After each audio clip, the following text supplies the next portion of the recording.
तथा सुशासन समितिको प्रतिवेदन सहितको राष्ट्रिय सभामा उत्पत्ति भएको भ्रष्टाचार निवारण पहिलो संशोधन विधेयक 2077 माथि छलफल।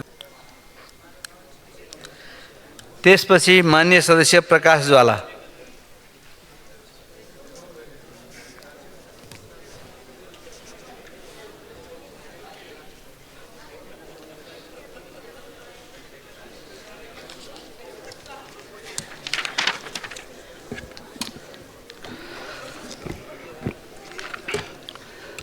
सम्मानीय सभामुख महोदय,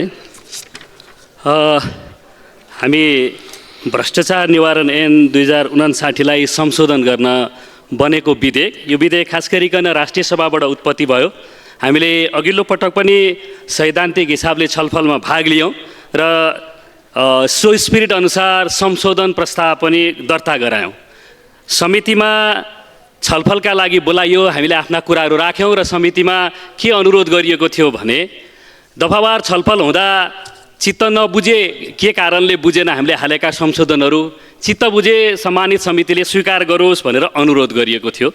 अहिले समितिको प्रतिवेदन सहित यो आएको छ। प्रतिवेदन हेर्दा संशोधन दर्ता गराएका विषयहरू यहाँ छुटेका छन् र त्यसो भएको हुनाले म यो छलफलमा भाग लिइराखेको छु।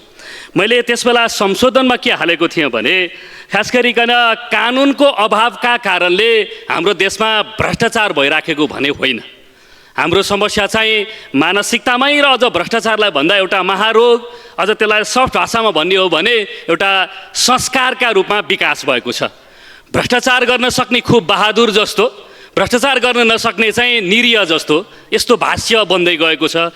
यस्तो परिस्थितिमा खास गरिकन भ्रष्टाचारका विरुद्ध एउटा सामाजिक जागरण भन्ने शीर्षक राखेर नागरिक सशक्तिकरण र नागरिक स्तरबाटै खबरदारी गर्ने, अब उच्च ओहदामा बस्ने, पदीय जिम्मेदारी लिनेहरूलाई सार्वजनिक रूपमा बहिष्कार गर्ने जस्ता नागरिकहरूलाई समेत सशक्त बनाएर अगाडि नल्याउँदासम्म दण्डित गर्न सकिँदैन। किनभने हामी अहिले हेऱ्यौँ भने सबभन्दा धेरै विवादमा मान्ने मन्त्रीजीहरू, उच्च पदस्थ सचिवजीहरू परिराख्नु भएको छ। एक दुईवटा उदाहरण मलाई भन्नुहुन्छ भने ऊर्जा जलस्रोत तथा सिंचाई मन्त्रालय, म आफै भएको पूर्वाधार विकास समिति अन्तर्गत त्यो पर्दछ।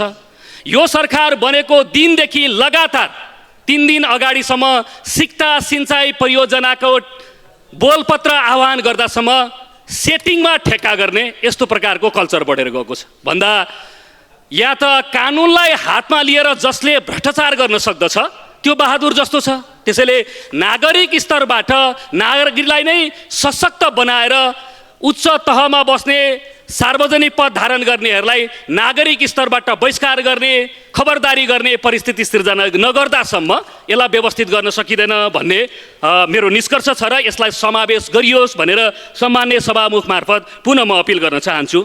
र यहाँ यसको उद्देश्य र कारणमा के लेखिएको छ भने आर्थिक समानता, समृद्धि र सामाजिक न्याय सुनिश्चित गर्ने सङ्कल्प गरेको भनेर सुरुमा लेखिएको छ।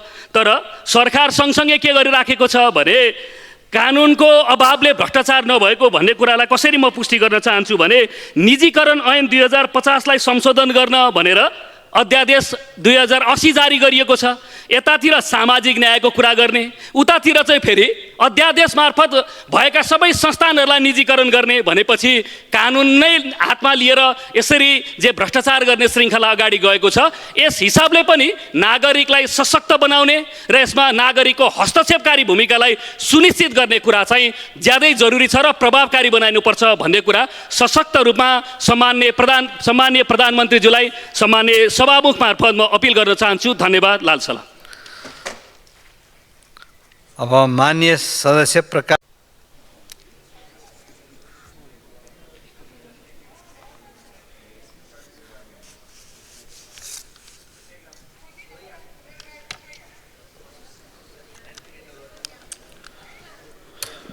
सम्मान्य सभामुख महोदय, यो भ्रष्टाचार निवारण ऐन 2059लाई संशोधन गर्न बनेको विधेयक यो सम्बन्धित समितिको प्रतिवेदन सहित हामी यहाँ छलफल गर्दैछौँ। यो छलफलको खासै अर्थ त छैन होला, तर पनि यो भ्रष्टाचार निवारण जस्तो अत्यन्त गम्भीर विषयमा जसरी यो ऐनलाई संशोधन गर्दाखेरि धेरै महत्त्वपूर्ण कुरामा, गम्भीर कुरामा ध्यान जानु पर्थ्यो, त्यसरी ध्यान जान सकेन। त्यसकारण कतिपय चाहिँ महत्त्वपूर्ण र गम्भीर कुराहरू यो सभामुख महोदय मार्फत संसदमा र संसद मार्फत चाहिँ सम्पूर्ण जनसमुदायमा म जानकारी गराउन चाहन्छु। भ्रष्टाचार जस्तो राष्ट्र र जनता विरुद्धको जघन्य अपराध गर्ने जो कोहीलाई पनि उन्मुक्ति हुनु हुँदैन, कारबाहीबाट उसले मुक्ति पाउनु हुँदैन भनेर धेरै पहिलेदेखि बहस छलफल हुँदै आयो। म आफै कुनै बेला राज्य व्यवस्था समितिमा थिएँ र यो भ्रष्टाचार निवारण ऐन र अख्तियार दुरुपयोग अनुसन्धान आयोग सम्बन्धी चाहिँ ऐन बनाउँदाखेरि म स्वयं पनि त्यसमा सहभागी थिएँ। हामी त्यति बेलै पनि प्रयत्न गऱ्यौँ, त्यति बेलै पनि कोसिस गऱ्यौँ, त्यसमा हामी सफल हुन सकेनौँ। र आजको चेतनाले समेत सबैलाई चाहिँ भ्रष्टाचारको कारबाहीको अनुसन्धान र कारबाहीको दायराभित्र ल्याउन सकेको छैन। मलाई दुःख लागेको छ। न्याय क्षेत्रका प्रश्नहरू उठिरहेका छन्, सेनाको प्रश्न उठिरहेको छ। कोही पनि उन्मुक्त नहुने, उन्मुक्ति नपाउने खालको व्यवस्था गर्नु जरुरी थियो। यो ल्याप्सेस, यो कमजोरी यो चाहिँ ऐनमा देखिन्छ। बरु अख्तियारको चाहिँ मेन पावर बढाउन सकिन्छ, उसलाई चाहिँ साधन स्रोत सम्पन्न बनाउन सकिन्छ र उसलाई अझै शक्तिशाली बनाउन सकिन्छ। तर सबैलाई चाहिँ अनुसन्धान र कारबाहीको दायरामा ल्याउनु जरुरी थियो। मेरो एउटा चाहिँ अनुरोध छ। अर्को कुरा, यो कतिपय चाहिँ अदृश्य खालका भ्रष्टाचार हुन्छन्। कतिपय सडकका ठेक्का हुन्छन्, कतिपय चाहिँ सिँचाइका ठेक्का हुन्छन्, ठुल्ठुला ठेक्काहरू हुन्छन्। त्यसमा सेटिङ हुन्छ, मिलेमतो हुन्छ, अरबौँ त्यसमा चाहिँ घाटा राज्यले बेहोर्नुपर्छ। अनि फुल रेटमा चाहिँ ठेक्का हाल्ने र त्यसपछि चाहिँ धेरै राज्यले पाउनुपर्ने रकम चाहिँ खेर जाने, क्षति हुने, यस्तो खालको चाहिँ अदृश्य खालको अप्रत्यक्ष खालको भ्रष्टाचार गर्नेलाई पनि यो दायरामा ल्याउनु पर्थ्यो भन्ने मेरो चाहिँ विशेष जोड छ। त्यस्तै गरी यो भ्रष्टाचार सम्बन्धी यो ऐनमा यो सजायको चाहिँ जुन चाहिँ जेल सजाएर जरिवानाको यो चाहिँ अनुपात हो, यो सङ्गतिपूर्ण देखिँदैन। सार्वजनिक संस्थालाई हानि नोक्सानी भएमा 3 वर्ष जेल अनि 10,000 रुपियाँ मात्रै जरिवाना। त्यस्तै गरी गोपनीयता कायम नगरेमा 6 महिना जेल तर 5,000 मात्रै जरिवाना। यो जरिवानाको चाहिँ एमाउन्ट यति कम किन राखिएको हो? धेरै जरिवाना गर्दाखेरि त राज्यलाई चाहिँ फाइदा हुन्थ्यो होला। यसमा चाहिँ अलि सङ्गतिपूर्ण देखिँदैन। एउटा अत्यन्त गम्भीर विषय छ। विशेष अनुसन्धान एकदम अन्तिममा विशेष अनुसन्धान विधि र नवीन प्रविधिको प्रयोग गर्न सक्ने भन्ने प्रावधान राखेर नियन्त्रित अनुसन्धान, कन्ट्रोल डेलिभरी भन्ने र गुप्त अनुसन्धान कारबाही, अन्डर कभर अपरेसन जस्तो चाहिँ यो पञ्चायत कालको चाहिँ जस्तै फेरि अन्डर कभर अपरेसन गर्ने खालको चाहिँ जुन प्रावधान राखिएको छ, यो बेठिक छ, गम्भीर छ भन्ने कुराको ध्यान आकर्षण गराउँदै बिदा हुन्छु। धन्यवाद। मणि चौधरी, त्यसपछि मान्य सदस्य दिलेन्द्र प्रसाद बडु।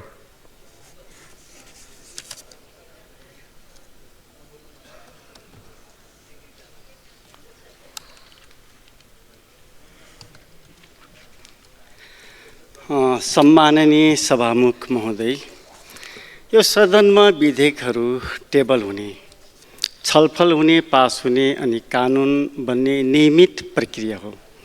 हिजोदेखि हामीले यही अभ्यास गरिरहेका छौँ र अहिले पनि गरिरहेका छौँ। सम्भवतः भोलि पनि आजको जस्तै चेत भइरह्यो भने यसरी नै गर्नेछौँ। हुन्छ र हुन्न भन्दै अगाडि बढ्छौँ। विक्रम सम्वत 2015 सालदेखि अहिलेसम्म 66 वर्ष भयो। आज पनि हिजोको जस्तै गरिरहेका छौँ र आज हामी भ्रष्टाचार निवारण विधेयक 2077 माथि छलफल गरिरहेका छौँ। अनेकौँ सुझावहरू दिइरहेका छौँ, थुप्रै उदाहरणहरू पनि भनिरहेका छौँ। कर्णप्रिय शब्दहरू र लामो वाक्यहरू थप्दै विधेयकलाई राम्रो बनाउने भरमग्दुर प्रयासहरू गरिरहेका छौँ। तर जति शब्दहरू थपेर कस्न खोज्दैछौँ, यसको लागि शब्दहरू थप्दैछौँ, वाक्यहरूलाई लामो बनाउँदैछौँ, तर त्यही रेसियोमा भ्रष्टाचारीहरूको सङ्ख्या पनि बढिरहेको छ।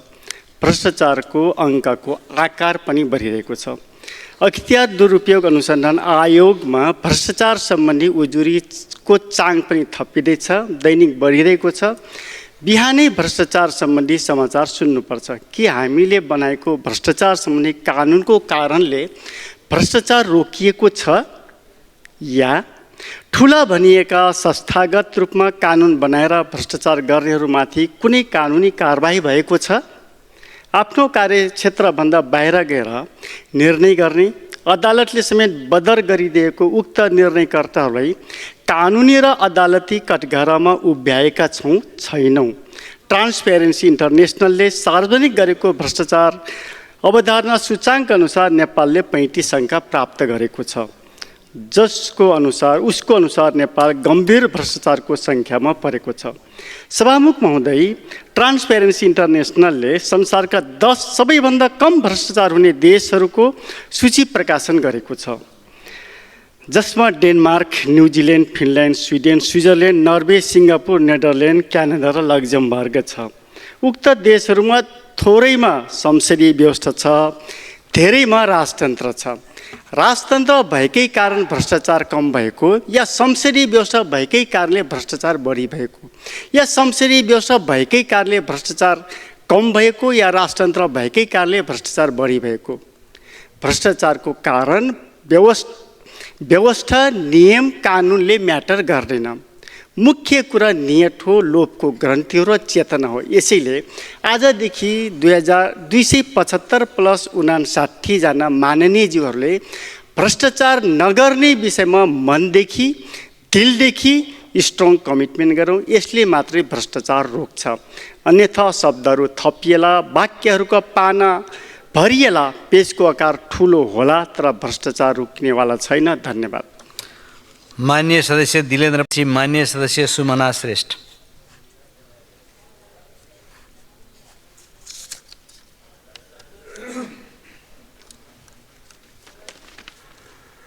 सम्मानित सभामुख महोदय, भ्रष्टाचार निवारण ऐन 59लाई संशोधन गर्न बनेको यो विधेयक राष्ट्रिय सभामा उत्पत्ति भएर विधान व्यवस्थापन समितिको प्रतिवेदनसहित प्रतिनिधि सभामा र त्यसपछि हाम्रो राज्य व्यवस्था समितिमा 2080-321 मा पुगेको थियो र हामीले यसको प्रतिवेदन जुन राष्ट्रिय सभाबाट प्राप्त भएको छ र मूल विधेयक समेतलाई पनि राखेर पर्याप्त रूपले हामीले छलफल गर्यौं र यो छलफल पश्चात 81-9-18 मा सर्वसम्मतिले पास गरेर प्रतिवेदन यहाँ पुगेको छ।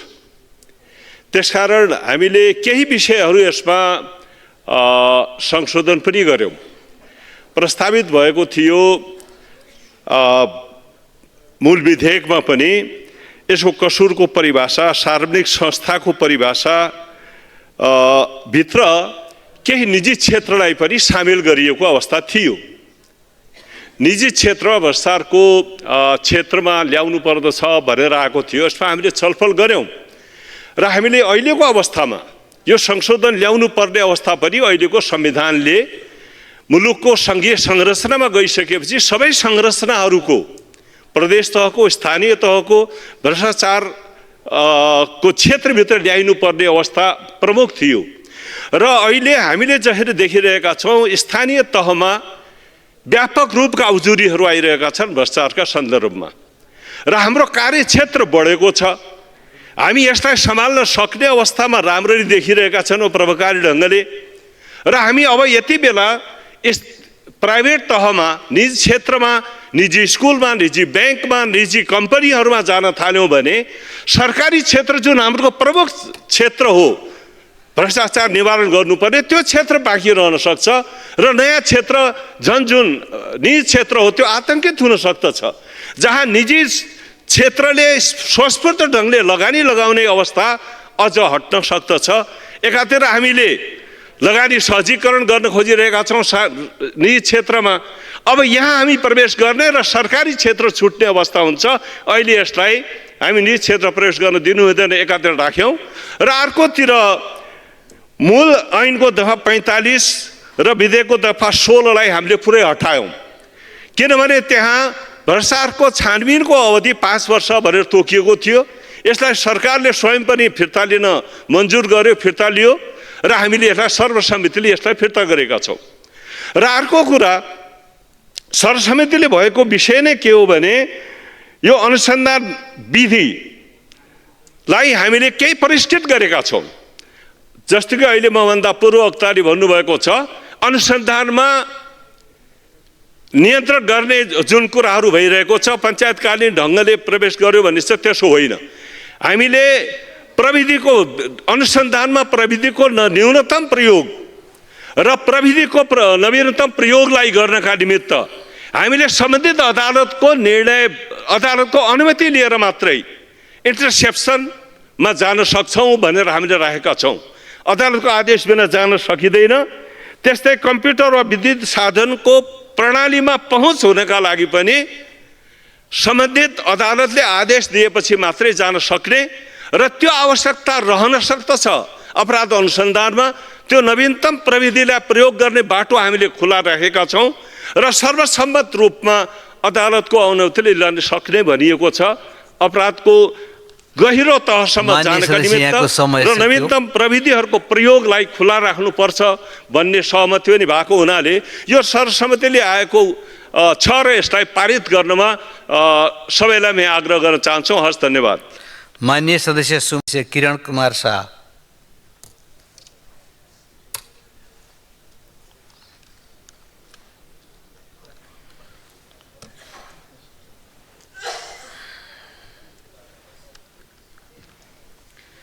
सम्मानीय सभामुख महोदय, कुनै एक राजनीतिक कर्मीले भनेको थियो सदन भनेको खसीको टाउको देखाएर कुकुरको मासु बेच्ने भनेर। 2.5 वर्षको यो संसदीय अभ्यासपछि चाहिँ नि र यो प्रतिवेदन पढेपछि चाहिँ हो कि जस्तो लाग्यो। यो प्रतिवेदनबाट यो प्रतिवेदनको संशोधनहरू प्रस्तुत गर्दै जाँदाखेरि शारदा त्रिताल सरले लेख्नुभएको नीतिगत निर्णयको परिभाषाहरू प्रिन्ट गरेर समितिको सभापतिलाई दिएको थिएँ।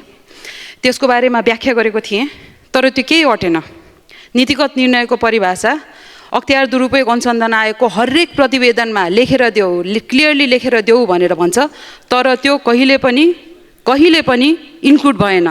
गर्नुपर्ने काम नगरे पनि भ्रष्टाचार हुन्छ भन्ने परिभाषा पनि यसमा समेटेन। यो किन समेटेन जस्तो लाग्छ भन्दाखेरि यो जसरी गिरिबन्धु टी स्टेटको नीतिगत निर्णय गरेर धेरैवटा काम गरेको थियो। मुकुमलुङ क्षेत्र पनि पहिला कञ्चनजङ्घा कन्जर्भेसन एरियामा थियो। 2075 साल चैत्रमा त्यसलाई कन्जर्भेसन क्षेत्रबाट निकालेर बाहिर राख्यो। त्यति बेला पनि एउटा अमुक प्राइभेट सेक्टरसँग काम गर्नको लागि गरिएको थियो। अहिले पनि त्यही कन्टिन्युटी छ। प्राइभेट सेक्टर भन्ने बित्तिकै ठुलो एन्टिटी मात्र त होइन होला नि, सानो एसएमइज पनि होला नि। तिनीहरूको मतलब छैन। नीतिगत निर्णयको परिभाषा किन सरकारले पटक पटक पटक राख्न खोज्दाखेरि, सांसदहरूले राख्न खोज्दाखेरि पनि नराख्ने, त्यो कारण पनि होला। अर्को, गर्नुपर्ने काम नगर्ने। सम्मानीय सभामुख महोदय मार्फत म गृहमन्त्रीज्यूको प्रतिबद्धता जनाउनु भएको एउटा फिस्कल क्राइम युनिट राख्छु प्रतिबद्धता त दिनुभएको थियो, त्यो पनि छैन। मुकुमलुङको विषयमा जुन गोली चलेको थियो त्यो गोलीको अनुसन्धान गर्छु भनेर प्रतिबद्धता, त्यो गर्नुपर्ने काम नगर्ने पनि भ्रष्टाचार हो भन्ने परिभाषा समेत हाम्रो यो प्रतिवेदनको बुँदा नम्बर 2 मा परिभाषा, त्यसले संशोधन गर्ने मूल कानुनको परिभाषा भन्ने लिस्टमा यो परिभाषा राखौँ भन्दाखेरि केही पनि अटेन। त्यो प्रहरीको गोली भन्दिनँ म, त्यो त म मन्त्रीकै गोली भन्छु। र कहिलेकाहीँ अघि भर्खर प्रहरीको कुरा गऱ्यौँ, कहिलेकाहीँ डर लाग्दैन जुन प्रहरीलाई नियन्त्रण गर्न प्रहरी विधेयक बनाइएको छ त्यो बन्दुक कहिले यो भवनतर्फ फर्क्यो भने के गर्ने भनेर। धन्यवाद। किरण कुमार शाह, त्यसपछि माननीय सदस्य ठाकुर प्रसाद गैरे।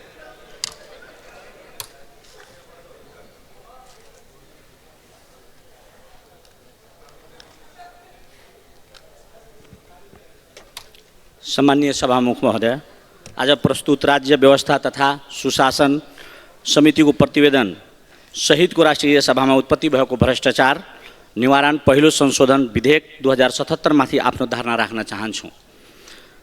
भ्रष्टाचार कुनै पनि समाजको लागि दीर्घकालीन रूपमा विनाशकारी तत्त्व हो। यसले विकासलाई अवरुद्ध गर्छ, आर्थिक वृद्धिलाई प्रभावित गर्छ र जनतामा शासनप्रति अविश्वास सिर्जना गर्छ। विगतका अनुभवहरूले देखाएको छ कि भ्रष्टाचार निवारणका लागि केवल कानुनी प्रावधान मात्र पर्याप्त हुँदैन। प्रभावकारी कार्यान्वयन, कडाइका साथ निगरानी र दोषीलाई कारवाही गर्ने इच्छा शक्ति अति आवश्यक छ। इतिहास हेर्ने हो भने नेपालमा भ्रष्टाचार नियन्त्रणका लागि विभिन्न कानुन र संस्थागत संरचनाहरू निर्माण गरिएका छन्। अख्तियार दुरुपयोग अनुसन्धान आयोगको स्थापना आर्थिक कारोबारलाई पारदर्शिता बनाउन सूचना प्रविधिको प्रयोग र भ्रष्टाचार विरोधी नीति निर्माण जस्ता कदमहरू चालिएका छन्। तर व्यवहारिक रूपमा भ्रष्टाचार अझै चुनौतीका रूपमा रहेको छ। यस सन्दर्भमा भ्रष्टाचार निवारण पहिलो संशोधन विधेयक 2077 एउटा महत्त्वपूर्ण सुधारात्मक पहल हो जसले कानुनी रूपले यस समस्यालाई अझ प्रभावकारी रूपमा सम्बोधन गर्न मद्दत गर्दछ। सरकारले यो विधेयक मार्फत भ्रष्टाचार निवारणका लागि केही महत्त्वपूर्ण सुधारहरू प्रस्ताव गरेको छ। अख्तियार दुरुपयोग अनुसन्धान आयोगलाई थप अधिकार दिनुपर्ने आवश्यकताका आधारमा विधेयकमा अनुसन्धानको दायरालाई फराकिलो बनाउने व्यवस्था गरिएको छ। यसले सरकारी पदाधिकारी मात्र होइन, ठुलो निजी कम्पनीहरू वा गैर सरकारी संस्थाहरूमा हुने आर्थिक अनियमिततालाई पनि अनुसन्धानको दायरामा ल्याउनेछ।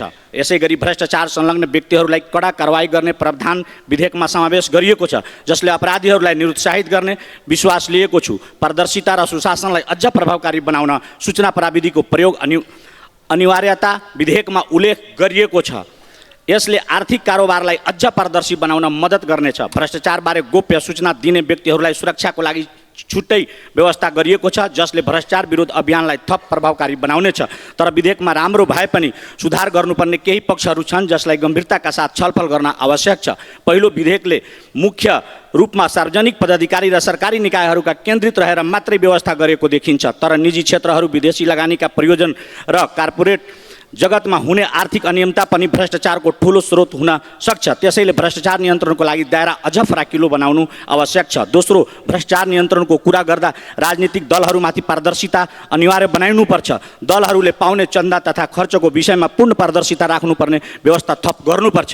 निर्वाचन खर्च पारदर्शिता बनाउनेतर्फ अझ कडा कानुनी व्यवस्था आवश्यक छ।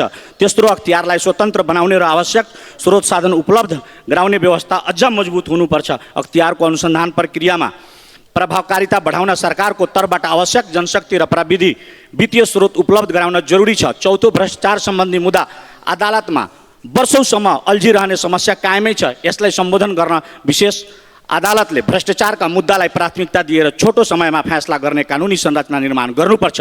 दोषीलाई छिटो न्याय दिलाउन नसक्ने हो भने भ्रष्टाचार निरुत्साहित गर्न सक्दैन। पाँचौँ, सरकारी कर्मचारी तथा इमान्दार पदाधिकारीको सुरक्षाका लागि आवश्यक कानुनी ग्यारेन्टी आवश्यक छ। कहिलेकाहीँ कुनै कर्मचारीले भ्रष्टाचार नगरेको भए पनि गलत मुद्दा लगाएर फसाइने डर हुन्छ। यस्तो अवस्थामा इमान्दार कर्मचारीहरूको गर्न सक्दैन। त्यसैले अख्तियारको अनुसन्धान प्रक्रिया न्यायसङ्गत मापदण्ड अपनाउनुपर्छ। निर्दोष व्यक्तिलाई फसाउन प्रवृत्ति कानुनी रूपमा रोक्न आवश्यक छ। सम्माननीय सभामुखज्यू, सरकारको यो विधेयक भ्रष्टाचार नियन्त्रणको लागि सकारात्मक प्रयास हो, तर विधेयकलाई अझ प्रभावकारी बनाउनको लागि माथि उल्लेखित सुधारहरूलाई समेट्न आवश्यक छ। हाम्रो दायित्व भनेको यो विधेयकलाई सशक्त बनाएर पारित गर्नु हो, ताकि भ्रष्टाचार विरुद्धको लडाइँ हामी सशक्त रूपमा उत्रिन सकौँ। त्यसैले म यो विधेयकलाई समर्थन गर्दछु, तर आवश्यक सुधारसहित पारित गर्न अनुरोध गर्दछु। धन्यवाद।